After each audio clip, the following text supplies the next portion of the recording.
చిన్నప్పుడు ఏదైనా షాప్లో బెంటన్ వాచ్ కనిపిస్తే నేను ఇలా అనుకునేవాడిని, ఏదో ఒక రోజు నేను ఈ బెంటన్ వాచ్ని కొనాలి, కొని నేను కూడా బెన్లా పవర్ఫుల్ అయిపోయి ఆ విల్గాక్స్ గాన్ని చంపేయాలి అని అనుకునేవాడిని. కోర్స్ అప్పట్లో మా పేరెంట్స్ నాకు ఆ వాచ్ కొనివ్వలేదు. రేయ్ సోదాపి ముందు మ్యాటర్లోకి రా. బెంటన్ని క్రియేట్ చేసింది క్యాసే, కెల్లీ, రౌలే మరియు సెగెల్.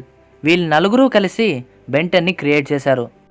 మనం వీళ్ళ ఫ్లాష్ బ్యాక్లోకి వెళ్దాం పదండి. అవి మార్వల్ కామిక్స్ నష్టాల్లో ఉన్న రోజులు.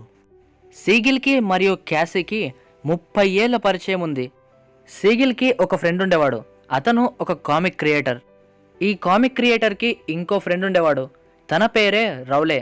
ఈ కామిక్ క్రియేటర్ వల్లే ఆ రౌలే ఈ సీగిల్ మరియు క్యాసీకి పరిచయం అయ్యాడు. ఆ తరువాత 1995లో మార్వల్ కామిక్స్లోని ఎక్స్మ్యాన్కి మెయిన్ టైటిల్స్ రాయడానికి సీగిల్తో పాటు ఇంకో వ్యక్తిని సెలెక్ట్ చేశారు, అతనే కెల్లీ. మొత్తానికి ఇలా ఈ నలుగురు క్రియేటర్స్ కలుసుకున్నారు. వీళ్ళంతా పనిచేసేది మార్వల్ కామిక్స్ స్టూడియోస్లోనే.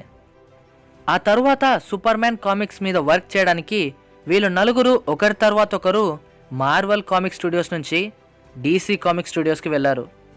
వీళ్ళు నలుగురు ఆ డీసీ కామిక్స్లో 1 ఇయర్ పాటు బాగానే పనిచేశారు.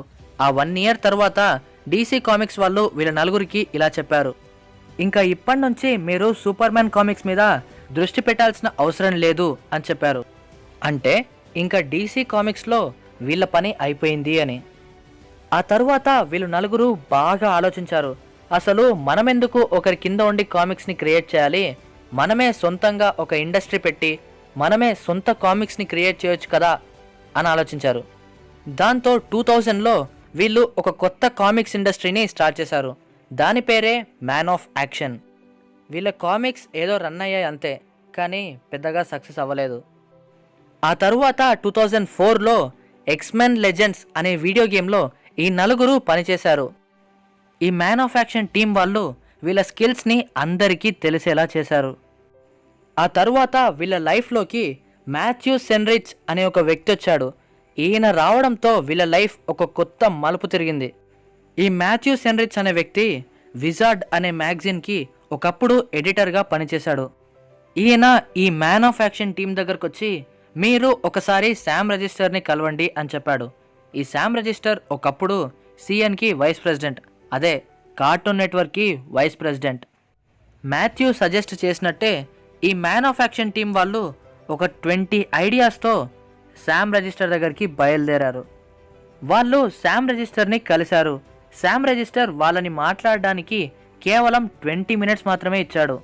ఈ మ్యాన్ ఆఫ్ యాక్షన్ టీం వాళ్ళు మా దగ్గర 20 ఐడియాస్ ఉన్నాయి అని చెప్పారు.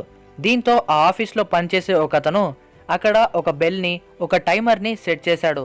ఈ మ్యాన్ ఆఫ్ యాక్షన్ టీం వాళ్ళు వాళ్ళ దగ్గర ఉన్న 20 ఐడియాస్ని 20 మినిట్స్లో చెప్పాలి. అంటే వాళ్ళు ఒక్క ఐడియాని 1 నిమిషంలో చెప్పేయాలి.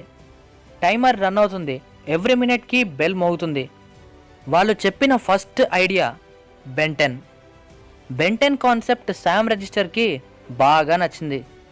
ఇంకా కార్టూన్ నెట్వర్క్ వాళ్ళు ఈ మ్యాన్ ఆఫ్ యాక్షన్ వాళ్ళకి ప్రొడ్యూస్ చేయడానికి సిద్ధమయ్యారు. అలా మ్యాన్ ఆఫ్ యాక్షన్ కామిక్స్ నుంచి మ్యాన్ ఆఫ్ యాక్షన్ స్టూడియోస్గా మారింది.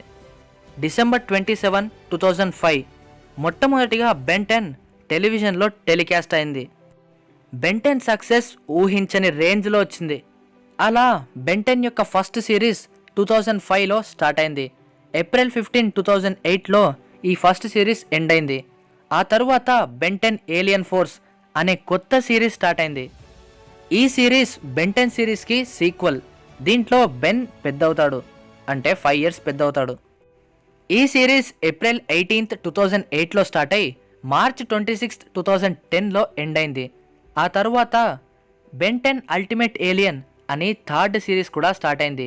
ఇది ఏప్రిల్ 23, 2010లో స్టార్ట్ అయ్యి మార్చ్ 31, 2012లో ఎండ్ అయింది.